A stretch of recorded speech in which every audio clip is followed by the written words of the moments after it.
define inaad qeexdid alkenes waxa la yiraahdo and give examples tusaaleyaalna aad ka bixisid lamarka labaad classify inaad kala soocsoocdid inaad kala qeybisid types of alkenes noocyada ee qaybaha loo kala qaybiyo alkeneska lamarka saddexaad name inaad magacaawdid and draw aadna sawirtid alkenes identify inaad aqoonsatid different types noocyada kala duwan oo ay leedahay isomerism marka dhammaan pointyadaani waxay ku sheegayaan cashirka marka aan dhameeyno waxyaabaha laga rabo inaan ka jawaabno waxa ugu horeeya alkenes maxaa la yiraahdaa alkenes waxa la yiraahdaa are unsaturated hydrocarbons waa hydrocarbonsyo aan dharagsanayn maxaa laga jeedaa waa isku dhisyada ka kooban mar waliba waxay ka kooban yihiin double bond carbonkan iyo carbonkan kale inta u dhaxayso oo double bondiga ayaa waxa la yiraahdaa unsaturated hydrocarbons saturated hydrocarbons hore u soo aragnay oo alkene waa hal single bond laakiin unsaturated waxa la yiraahdaa isku dhisyada ka kooban labada dabar ama ilaa iyo saddexda dabar waxay imaan doonto alkyne imaan doonto oo la yiraahdo saddex dabar laakiin hadda anagu waxaan joognaa alkene oo ah laba dabar aan joognaa waaya alkenes maxaan dhahaynaa unsaturated hydrocarbons waa hydrocarbons aan dharagsanayn containing ka kooban at least ugu yaraan one carbon to carbon double bond carbonkan iyo carbonka kale inta u dhaxaysa ayaa waxa ku jirayso double bond yaa ku jiro kaas ayaa waxa la yiraahdaa alkene la yiraahdaa tusaalayaashiisu maxaa kamid ah marka waxa uu yar alkene ee lagu qaadan karo waxa waaye ethene sababtoo ah double bondiga mar waliba waxa uu jiraa ama uu wax ka qaataa carbonka sababtoo ah carbonka waxa ugu talagalnaa inuu leeyahay afar hydrogen laakiin kan waxa waaye methane marka methane marka aan joogno alkene aan joogno asika ma shaqeeyo sababtoo waxaan u baahanahay labada carbon inta u dhaxayso waa inay degaan double bond kadib inta wuxuu yeelanaa wax loo yaqaano laba hydrogen intan wuxuu yeelanaa laba hydrogen sababtoo ah hydrogenada waxaan ku ogeyn carbonka inuu dhan waliba uu ka qabsado wax loo yaqaano saddex hydrogen uu leeyahay marka hydrogenka saddex ay ahaayeen double bondiga hal xabo inta ka jirtay intan hal xabo ka jirtay labada hydrogen inta ka maqan waxa qaatay double bondiga ayaa waxa la yiraahdaa ethene la yiraahdaa waxa kale oo jiro wax loo yaqaano propene awal waxa u naqaan jirnay wax loo yaqaano CH3 CH2 CH3 kan waxaan ku soo aragnay alkene aan ku soo aragnay laakiin maanta way ka duwan tahay sababta waxaan la rabnaa double bond yaa rabnaa waxaan dhahaynaa CH3 dash C double bond C halkan wuxuu qaadanaa hal hydrogen halkan wuxuu qaadanaa laba hydrogen waa inta waa laba hal ku dar waa 3 4 6 waa marka hydrogenada meesha ay ka lahaayeen sagaal ay ka lahaayeen maanta waxay qaadanaa waxa loo yaqaano 6 hydrogen ay qaadanayaan waaya because maxaa yeelay of the double bond waxa waaye wuxuu kooban yahay laba double oo kooban yahay in carbonada la yareeyo oo hydrogenada carbonada hal iyo hal ay ka jirtaan waxa sababay waxa waaye double bondiga waa alkenesku half waxa uu leeyahay fewer hydrogen yar ayuu leeyahay then the corresponding marka la barbar dhigo alkene marka la barbar dhigo salaano ka ethane marka aan joognay alkene aan joogno waxay lahayd wax loo yaqaano 6 hydrogen lahayd 6 hydrogen hada laakiin waxay leedahay wax loo yaqaano 4 ay leedahay marka waxa lagu yiri hydrogenada alkene marka aan joogno waxa ay ka yar yihiin marka loo eego alkene marka loo eego waxaana sabab u ah double bondigaani oo mid waliba halka jiraay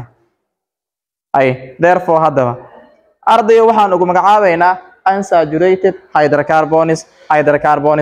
aan dharagsanayn alkenesyadu are also xitaa called waxaa lagu magacaabaa olefinis lagu magacaabaa alkenesyadu also xitaa called waxaa lagu magacaabaa olefinis lagu magacaabaa sababta lagu magacaabo maxay tahay because maxaa yeelay they form waxa ay sameeyaan all liquids saliid loo yaqaan all liquids ay sameeyaan when markay react with ay la falgalayso chlorine ay la falgalayso alkenisku half waxay leeyihiin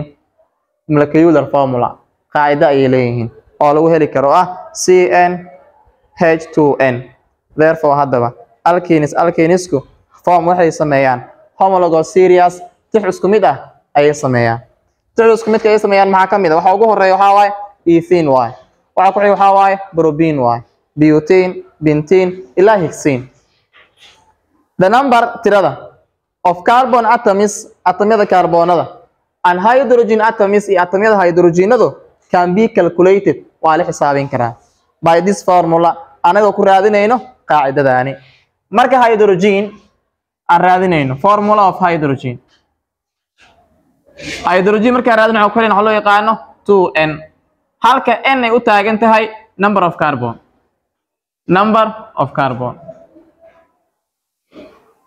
marka la diro n oo carbon la diro waxaan ku helaynaa hydrogen loo qaybiyay 2 mar wali waa lagu siin doonaa tirada hydrogen lagu siin doonaa tirada loo yaqaan muxuu ahay carbonadane waa lagu siin doonaa waaya example 1 find waa soo yeesha ardayo the number of hydrogen atoms tirada hydrogen atomyada soo hel in alkene ku jira with 5 carbon atoms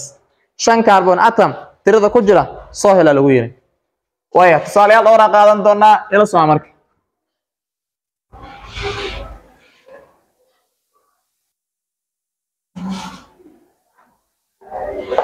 waya tusaalaha muxuu leeyahay find soo hel the number of hydrogen atoms atomyada hydrogen atomyada soo hel in ay ku jirto with 5 carbon atoms waxaana la siiyay maxaa waaye maad waxaana la siiyay n example 1 maanta n anaga waxaan haysanaa 5 aan haysanaa hydrogen aan la diray hydrogen maxaan ku leeyahay marka waxaan ku helaynaa h waxaan ku helaynaa 2 loogu dhuftay n marka waxaan dhahaynaa h waxayna la mid tahay 2 lagu dhuftay number of carbon maanta maxaa waaye 5 waaye hydrogen waxayna la mid tahay 2 lagu dhuftay 5 meeqa waaye 10 hydrogen marka waxaan dhahaynaa 5 carbon hydrogenada ay helayso 10 waaye way isku dhamaatay example 2 fiir marka find soil adeero the number tirada of carbon atoms atomyada carbonada hadda waxaan la diray maxaa waaye carbon la diray maxaan la siiyay hydrogen la siiyay ay example 2